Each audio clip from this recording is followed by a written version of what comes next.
ಎಷ್ಟಿದೆ ಗೊತ್ತಾಗುತ್ತಾ? ಆಗಲೇ ಮಾಡೋದಲ್ಲ, 1 2 3 4 ಮಾಡಿಬಿಟ್ಟು ಟೋಟಲ್ ಮಾಡಿಬಿಡೋದು. 1 2 3 4 4 3 7 8 9 10.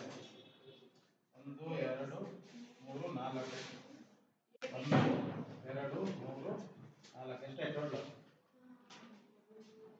4 3 7 8 9 10. 15 ಇದರಲ್ಲಿ ನೋಡೋಣ ಆಯ್ತಾ. ಎಫ್ ಆಯಿತು, ಜಿ ಎಚ್ ಐ ಜೆ ಅಲ್ಲಿ ಲೆಕ್ಕ ಮಾಡೋಣ. A B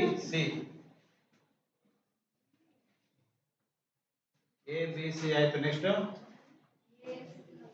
A C D, next A D ಏನದು ಸಿ ಅಲ್ಲ, ಡಿ ಆದ್ಮೇಲೆ ಇರ್ತಾನೆ. ಎ ಡಿ ಇ ಆಯ್ತು. ನೆಕ್ಸ್ಟ್ ಎ ಇ ಎಫ್ ಆಮೇಲೆ A B D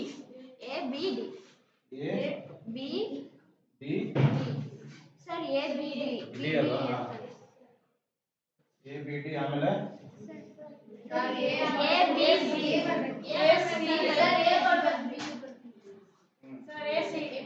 A B D ಮುಗಿತಾ?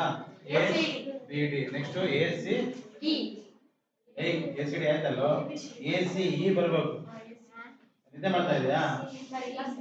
ಇದಾಯ್ತಲ್ಲ, ನಾವು ಇಲ್ಲಿಂದ ಇಲ್ಲಿಗೆ ತಗೋಬೇಕು. ನೆಕ್ಸ್ಟ್ ಎ ಡಿ ಎಫ್ ಎಷ್ಟಾಯ್ತು? 1 2 3 4 5 6 7 ಆಯ್ತು. ಇನ್ನ 3 ಇದೆ. ಇನ್ನ 3 ಯಾವುದು? A G H.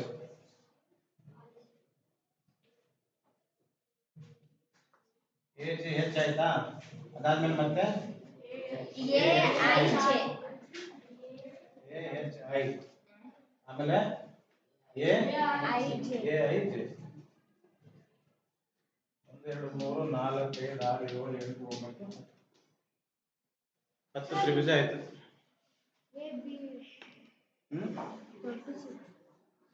ಅಷ್ಟೇ. ಇದು ಹೊರಗಡೆ ತಗೊಂಡಿವಲ್ಲ, ಮತ್ತೆ ಒಳಗಡೆ ತಗೊಳಕ್ ಬರಲ್ಲ.